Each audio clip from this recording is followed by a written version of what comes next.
तर सुद्धा आपल्या भारतीय सैन्याकडून दिलं जात आहे। राजौरी सेक्टरमध्ये पाकिस्तानचे ड्रोन जे आहेत ते दिसलेले आहेत आणि ते सुद्धा हाणून पाडले जात आहेत। राजौरी सेक्टरमध्ये 8 ते 10 ड्रोन दिसलेले आहेत।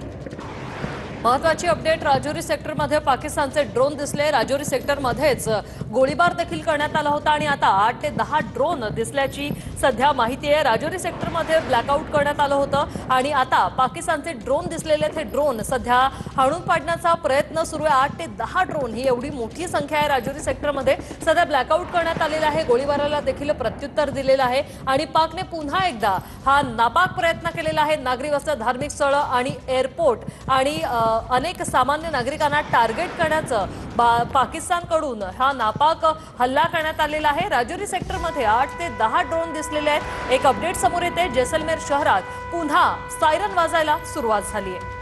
सायरन वाजायला सुरुवात झालेली आहे। लोकांनी घरातून बाहेर पडू नये, घरातच थांबावं अशा सूचना ज्या आहेत त्या प्रशासनाकडून दिल्या जात आहेत। सायरन वाजलेला आहे, पूर्णपणे ब्लॅकआउट जे आहे ते करण्यात आलेलं आहे। या ठिकाणी सुद्धा कदाचित ड्रोन जो आहे तो मारा करण्याचा प्रयत्न केला जाऊ शकतो, मात्र आपली एअर डिफेन्स सिस्टीम इतकी कमाल आहे, इतकी ताकदवान आहे, इतकी सामर्थ्यवान आहे की प्रत्येक ड्रोन हल्ल्याला पाडलं जात आहे, चोख प्रत्युत्तर दिलं जातं। लोंगेवालामध्ये 1971 साली ज्या पद्धतीनं आपण पाकिस्तानला धूळ चाखायला लावली होती त्याचा कुठेतरी बदला पाकिस्तानला घ्यायचा आहे आणि त्यामुळे जैसलमेर जे ते कायम टार्गेटवर राहिलेलं आहे। आणि मग जैसलमेर असू द्या किंवा जम्मू काश्मीर असू द्या किंवा इतर भाग असू द्या किंवा सीमावर्ती भाग असू द्या, या ठिकाणी अशाच पद्धतीनं जे ड्रोनचा वापर करून जे हल्ले आहेत ते सध्या होताना पाहायला मिळत आहे आणि या ड्रोनला आता निकामी करण्यामध्ये भारतीय लष्कराला तितक्याच शिताफीनं आता यश आल्याचं सुद्धा बोललं जाते।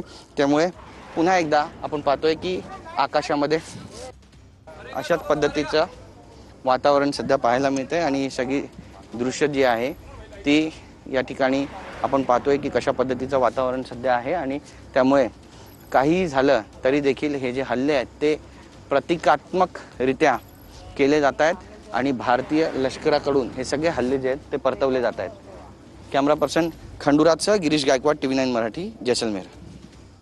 तर जैसलमेरमध्ये सध्या पूर्णपणे ब्लॅकआउट करण्यात आलेली आहे। सध्याची स्थिती काय आहे, सध्याचे अपडेट्स काय आहेत त्याची माहिती आमचे प्रतिनिधी गिरीश गायकवाड जे आहेत ते या ठिकाणी देत होते। पूर्णपणे ब्लॅकआउट झाल्यामुळे आता बाहेर काहीच एक दिसत नाहीये, मात्र एक सूचना म्हणून, एक सतर्कता म्हणून पूर्णपणे ब्लॅकआउट करण्यात आलेला आहे। ड्रोनचा हल्ला कदाचित होऊ शकतो, त्याच्यामुळे खबरदारीचा उपाय म्हणून या संपूर्ण भागामध्ये सध्या ब्लॅकआउट करण्यात आलेला आहे। ड्रोन हल्ल्यामुळे शेतामध्ये आग लागल्याची घटना सुद्धा घडलेली आहे। एक अपडेट येते, आगीवर नियंत्रण मिळवण्याचे प्रयत्न जे आहेत ते सध्या सुरू झालेले आहेत।